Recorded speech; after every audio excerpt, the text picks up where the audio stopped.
Hi, my name is Janice Pope. I'm from Raleigh, North Carolina, and I'm a blank sales rep for 6 states, including North Carolina, all of North Carolina, and the others are just partials. So I'm sure none of y'all care about that because I don't see any of my customers here, so I won't tell you all the details. Let's talk about something that will apply to you. So the title is How to Lift Your Dollars per Square Foot Metric and to create more dollars in the space you have by using some big box retailer tricks and adapting them to work to your advantage. So that's the description, and now we're going to dig into what does that mean. And pretty much you need to take full advantage of this metric, you kind of need to have a point of sale system. And more stores are getting to the point that they do have that. If you don't have that, I hope you'll find something in here helpful, but I would consider getting one. My quilt store friends who did not have one when they started and then added one couldn't believe how much it helped them. Of course, you got to look at the data and look at the analytics, but it can tell you great amounts of information to help you make wise decisions with your inventory. And let's face it, inventory is our biggest expense, just about. So you might as well make good decisions about what you buy. So sales per square foot is a popular metric used in the retailing industry today. I think Apple is the #1 dollars per square foot in their stores. If you've ever been to an Apple store, the one in Raleigh is extremely busy. You would really avoid going at all costs, but when you do have to go, you can count on waiting. Even if you have an appointment, it's just a nightmare. But those people do a lot of business, and the store is pretty white and plain and ordinary. Obviously, people are there for some reason, but it's certainly not the pretty colors like what we like to do with our displays and such. So I give an example here, and I made up these figures, okay? I did not get these from a store, so do not try and make them fit your store, because hopefully, yours is better than this. So an example of $20,000 of sales in a month in a store, that's a 50 by 50 foot space, so 2,500 square feet, and that comes out to $8 per square foot. That's just an average. But then what you want to do is to break it down to figure out how much of that was fabric, how much of that was notions. So in your system, obviously, you're going to have everything has a code that will tell you this is a fabric sale when you ring it up in the computer, or this is a notions sale, or this was a class sale. So that is where you kind of come to multiply. So the technical way to do it would be to have someone, like my husband knows how to draft. He could come to your store. I couldn't probably do this, but he could come to your store and he could measure your square feet. And he could then measure what your displays, and then on a graph paper, figure out exactly this display takes up, 10 square feet, 2 feet by 5 feet. But what you have to do then is also add the space that it takes to walk around that display. So your literal display space may be 2 by 5, so it's 10 square feet. But it takes me, I'm not exactly a small person, it would take me a couple of feet in every single space going around to be able to look at what's in that display. Same thing if you've got a wall of fabric and then you've got a notions wall, then I would divide that floor space in half. So you account for each square foot of your store as some type of retail space. So it's either going to be included in the notions wall, or it's going to be included in the fabric wall, or it's going to be included in this display. Now, if you have displays, how many of you have like islands that you use as a true display space? Cool. Okay. So in that case, if you would take the time in your point of sale system to actually account for each thing in that display. I love to go in stores that have a sample, they have a stack of fat quarters, they've got a pattern, They've got, say, something that ties it all together. It might be something cute like a little baby sewing machine or something. So everything in that display, if you tag it in your computer system, display 1, every sale that comes out of that display, you can literally track how good that performance is for that display. Does that make sense? And that helps you, okay, this has been out there for 8 weeks. I think we've sold all we're going to sell. We're going to switch it out now. Now it still may be performing. You just may want to move it in the store. And I know there are these wonderful displays that have wheels. The easiest way to move things around is to unlock it, slide it over, and slide something else in its place. But I know that can be a little expensive. But that is the coolest way and the quickest way to change what people see when they go in. It always amazes me when somebody moves something that hasn't sold to a different place. And you know what happens? People come in and say, oh my gosh, I can't believe this is finally selling. This is so cute. This is new. How long have you had this? I love this. Oh, we've had it forever. But thank you. Yes, isn't it cute? That's just the way it goes. So your classroom space can also be used to sell things. I've seen quilts hanging around in a classroom. Perhaps you may not have the fabric anymore, but you may have the pattern. I love it when people have good signage, and I know it takes time to do nice signage. Somebody was telling me they were in a really high-end furniture store, and sure enough, on the display was a handwritten sign. It's pretty tacky. So take the time. It doesn't take that much time to go into Word and to type a nice sign that says, all it has to say is fabric and pattern available.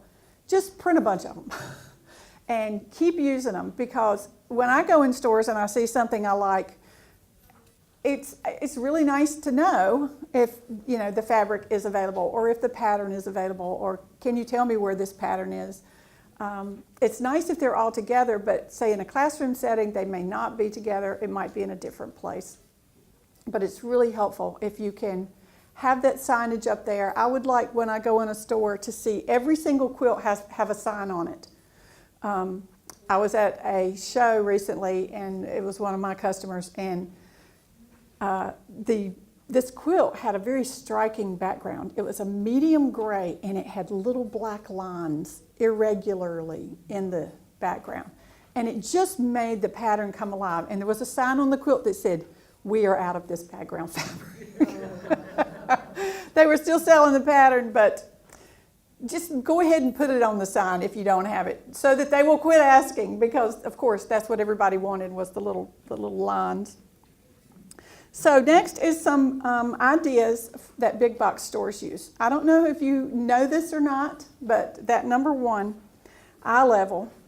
When you go to the grocery store, they put the cereals, just for example, the common cereals and the ones you buy on a regular basis, they either have them high or they have them low. They do not have them at eye level. They put the ones at eye level that don't sell well, and they want to sell them quickly before they go out of date. Did y'all know that? Do you use that strategy in your store? The hard to sell at eye level. You want to make sure it gets seen because it's hard to sell. And that's opposite of what we think. We think, oh, this is so pretty, I'm going to put it right here where everybody can see it. That's a good idea. However, that's not what some stores do. You might want to reconsider what you're doing and how you're doing it, to be more intentional about how you're marketing, because this is all marketing. When you enter the store, have y'all heard about the $64,000 spot? The first thing on the right, because most people are right-handed. They walk in and turn right. So that, whatever is in that spot is your prime real estate. So it might be something brand new that just came in. Or it might be something you have had 6 months and finally got a sample made because it wasn't selling. That might be what you put there because you want people to pay attention and you want them to like it. Typically when I go in a store, I don't know why, maybe I'm in my wrong mind, I always go left and go all the way around. And then I go through the center if it's a big store. But it's interesting if you have cameras, if you can watch people and watch what their actions are when they come in the store. Because you'll have those shoppers that are there on a mission. It's just like boom. They want to get what they're going to get and get out of there. And then you have the people that want to look at everything before they make up their mind about anything. And then you have the people that just want to be hugged and talked to because they're having a bad day and they need to talk to a nice person. So they go to the quilt store. So it's really interesting to watch the patterns of what happens as people walk in and shop. Have vignettes of coordinated samples and all the items. I already mentioned that. Have everything that they need in that one spot so that they don't have to ask and they don't have to go looking for it. They can, if they've got a kit, if there's a kit cut, they pick up the kit and walk out and, well, hopefully walk to the register, not walk out. Use nostalgia to draw customers in so they recall something from the past. This is especially, it can be fabric, but it can also be in the displays. It might be an old sewing machine. A lot of my customers decorate with those. It might be a miniature. I think I have that in here somewhere too. I don't know why, but we love miniatures. We love tiny little things. So I have a little set of cook pots. Evidently, when my grandmother bought a set of cookware back in the 40s or 50s, it came with this little miniature set. And I came across it recently, and I'm like, oh, you know, it just escapes our lips. Oh, that's so cute. So I have my clips in it. I have my little binder clips in it sitting right next to my sewing machine because you just have these wonderful feelings of old things or nostalgic things. And we had a fabric line that just delivered this month called Let It Snow. And it had that feeling, that nostalgic feeling about it. It had a father and a son, I think, pulling a Christmas tree out in a field, cutting down a live tree. And those kind of things can really make people, move people. So that whole the big box stores, what they want to do is to move you emotionally somehow. And one of the ways to do it is with nostalgia and miniatures and also the next page, things we can touch. Number 5 is use color to make people pause while they're shopping. So I don't know if it's been tested, but there are a lot of people that like blue. Well, I've never been a blue lover. I like blue okay, but I'm a purple person. All my customers know that. They know I'm going to point out the purple when I open the page because I love purple. I can't help it. I just love it. So there are purple people out there. My daughter-in-law, she's a quilter, hates purple. I don't know how. But the more variety in your displays, the more you're going to connect with those people. There are red people, there's purple people. Believe it or not, there are not many. There's a few orange people. But there are definitely, Pepper's an orange person. There are definitely purple people and blue people. And because of that, even though it may not be your favorite, you need to keep that in mind and keep some of that present because it's going to sell. People are going to like that. Number 6, have a display where items can be touched. This is true for adults, but it's also true for children.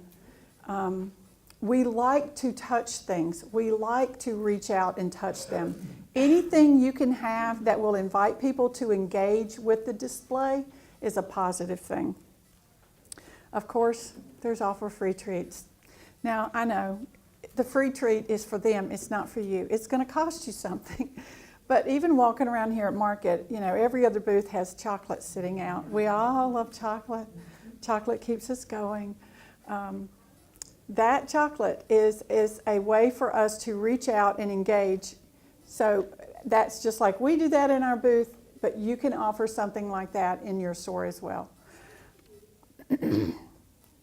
To improve the ambiance in your store, there are now stores that are piping in smells, pleasant aromas. I've got a store in Weaverville, she's probably here, Weaverville, North Carolina, who also sells aromatherapy.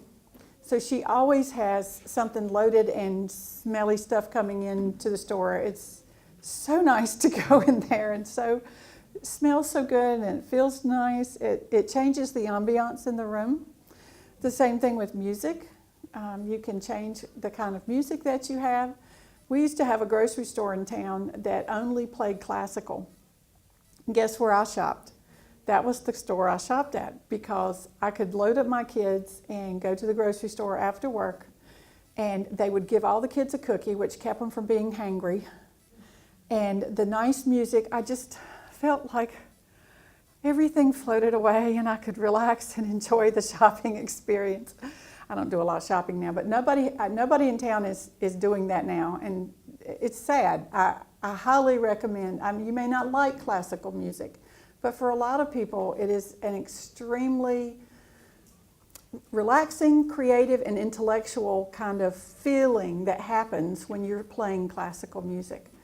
A lot of the stores I go into have more contemporary and pop music, just feel-good music. There are stations. You can create a Pandora that is just all feel-good music. That is another thing stores are doing. I don't know if you've been to the mall lately. I hate going to the mall. That's where the Apple store is, so I have to go sometimes. But they're playing music that is inviting people in, or in some cases, repelling me out. There's stores I will not go into because of the music. It's repulsive to me. So anyway, think about all those things. Try and figure out your set of customers, what your demographic is and what they would like, and invite people to comment on it. Comment on their shopping experience. Because I know a lot of people do come in to be hugged or talked to, or, you know, have had something bad happen in their lives, but they are also going out with having been there with an experience. So you want to make it as interesting an experience as possible. Sample sale, of course, is really nice if you can track your sales of patterns and fabric by the sample that you've got. And I would encourage you, even if you've used a pattern for a sample before, if it's a good pattern, don't mind reusing it again for another sample. Some things just lend themselves well to other patterns. And yes, the customer may already have a copy, but maybe they'll buy the fabric this time once they've seen it made up. Any of you going to sample spree tonight? Oh yeah. So look for samples that you might be able to put in your store that are already made, so it will save you from having to make them. And do you have a child or people shopping with their children or their grandchildren who come in the store? Having a place, an area set aside for them, some toys, or some place where they can interact. I know there's fabric lines now that have dolls, they have stuff. If a child goes to something and says, "Oh, Meemaw, I just love this," chances are that person, they've proved it, is going to spend 30% more if a child likes something in the store. "Oh, you like that, honey? Well, let me buy one of these." It's just a good way to add on to the sales of why they were there in the first place. Other big box store sales tactics you can use: bundled purchases, adding a ruler with your pattern sale, with your fabric and pattern sale. That ruler will tack on another $10, $15, $20 to that sale. BOGO, buy one get one free, buy one get two free, buy two get one free. There's all kinds of things. I was shopping with a friend a few months ago, and I think it was at the last quilt market in Houston, and we had gone to lunch before we had to do Schoolhouse, and sure enough, she was trying on clothes. She lives in a horrible place that has no clothes. I mean, Walmart. It's all she has. It's Laramie, Wyoming. Not a good place to live if you like clothes. And she doesn't really like clothes, but we all have to wear them. So here we are shopping in Houston, and sure enough, they had a sign that said, you know, buy two, get the third one half off. I'm like, she was going to get two. I'm like, "Mary, this looked really good on you. Just get the other one too. Look, it's buy two, get one half off." So she did. So it really does work. And it's the same, you know, it's the same as having a sale, but it can work to keep your stuff moving and keep selling stuff. Loyalty shopping, some people they like certain things. Find out, you can quiz your customers and find out what's your favorite ruler, what's your favorite this. Make sure you're stocking what they're looking for so it will make them want to come back. Psychological pricing. So how many of you do $.99 on everything? Oh yeah, good girl, good. Okay, so the whole psychological thing about pricing is that when you see a 50, it really doesn't mean a whole lot, but the 99 makes you think it's on sale or it's a better deal. So $10.99, we still think it's $10. Mentally, we can't help ourselves. The same thing with $11.99. We think it's $11. Now, technically, it's $12, okay? But we think it's $11. So I highly recommend that your pricing is set to that psychological note of like $9.99. We now have a new product line called Emilia's Dream that is manufactured in Pakistan. It's only $4.20. All the proceeds from that line go to buy more sewing machines for Scott to give away. Emilia is one of the young girls that got one of the first machines. That line is an example of something you could sell for $9.99, and that's less than $10. You may even want to have a section in your store that says under $10 and have everything in that section $9.99. We have the Three Wishes line has several pieces that are less than $10 that you can sell them for less than $10. So keep that in mind for your pricing. Upselling things, having a salesperson who will say, do you need thread with that? Do you need whatever? Have you tried Best Press? Have you done this? Do you use these rulers? Whatever you have them say. It's the same old thing, going to McDonald's, would you like fries with that? It's the same thing. Nobody's going to get offended if they're trying to upsell. They're also being considerate. What if they get home and they didn't have that blue and they really needed that blue thread? You know, it's appreciated. So train your sales staff to do that is a good thing. So the add-on goodies at the register, the things that you have near your checkout, often I see gifts, jewelry. Some of those things can be really pretty big ticket things. Readers, glasses, cute, fun, funky glasses, scissors, lots and lots of things. If you can take advantage of that little, 360 degrees around your checkout area, same thing as in the grocery store, that's where they put the candy bars, But it's the same mental thing is you're standing there and you're looking around waiting to check out and you see, oh my gosh, my kids used my scissors and nicked my scissors. I need new scissors. I think I'm going to pick up these scissors. So any of those psychological things that you can have right there that they can pick up as they're leaving is a great idea. Number 7, friendly, knowledgeable sales clerks. Salespeople who smile and are friendly will make customers feel like they're shopping with a friend. And in our stores, eventually, they usually do make friends with them. So everybody thinks that their sales associates are the friendliest, greatest people in the world. I have people tell me that all the time. And I know they are, especially when you're in the store. When you're not in the store, they might be friendly and they might be having a bad day.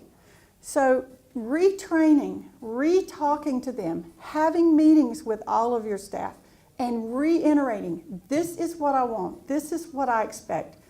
If necessary, I'm sending in secret shoppers. I'm going to test you. I highly recommend you get people who are not quilters to go in and buy something and let them, and when you're not there, obviously, and let them tell you about their experience, because you are going to probably get an eyeful and it may not be a pretty one, but it makes a huge, huge, huge difference. You want every experience to be a good one. You want every opportunity to reach out to that customer and it to be a positive thing so that they will come back. That's what you want. You got to keep them coming back over and over. Seasonal wares. Don't forget to highlight the seasonal items during the month. I was in a store about 2 months ago, and it was maybe 2 weeks before Easter, and all of the Easter fabric was in literally the furthest back right corner that it could possibly get to. And I said, so-and-so, why's your Easter fabric back here? Oh, I know, I just hadn't got around to moving it. So she doesn't own the store, she works there. And the owner is not a quilter, and it's actually can hardly be called a quilt store because it also they manufacture things for hotels, and it's full of bedding and towels, and so it has a quilt store in the middle of this other stuff. But in that store, that it's up to her. She's the only one marketing and selling this stuff, and she didn't get the Easter stuff out and up front to where even people who may not sew would want it. You know, you just cut a piece and sew it up for a tablecloth. I mean, who may not quilt. They obviously would sew. But anyway, make sure you take the time to have somebody get your seasonal stuff up in front and center so that you can make that additional sale. Another idea is to have space for owners or designers or teachers' favorites. I have my favorites. I put a couple of them on here. You can try and figure out what they are. But having a local designer say, you know, Janice's picks, Pepper's picks, whoever's picks, you know, and have a list of items together that is their favorite things, that person's favorite things. That may trigger something in them to say, well, I haven't tried those pins, or I haven't tried that, or maybe I should. Why do they like it? And they may ask you, why does she like this? But, you know, somebody recommends stuff to us, we try it, and then we like it, and then we will recommend it to you. So there's something to think about. And last of all, I spelled K-A-I, should be K-A-I, not K-I. They're my favorite scissors, by the way. Things for the aging quilter. We are getting into the demographics of not being able to see or see clearly. They've told me I have cataracts, I need cataract surgery, but not yet. I don't know if they just want to keep me buying expensive glasses or if they haven't really progressed that much. But so far, I can still see purple, and that's a good thing. They say you lose color. One of my friends had hers done about a year ago, and it really helped a lot, and she could see color a lot better. When it goes slowly, you don't realize that you're losing it. But I would say those kind of things, you know, some of us have to wear glasses every minute of the day. But for those that don't, that do use readers, having readers close to there would be helpful, or even larger-eyed needles, or magnifying glasses, or even better lighting. If you have examples of lighting, you'll sell those to those kind of people. So I hope this has been helpful. I would really like for you to be able to, it takes time to do this drawing and to analyze and to make sure your things are coded in the computer correctly. But I would love to hear back from you if you try this and you change things where you had 2 rows of fabric, you put a 3rd row.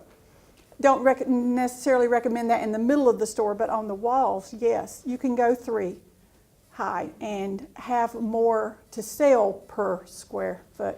The same thing with your notions. You can change how they're arranged so that you get a bigger dollar. You want to raise those dollars per square foot to as much as you possibly can. So thank you, and we're going to give away some prizes. There they are. So do y'all know Diana, our head stylist? Hi, everybody.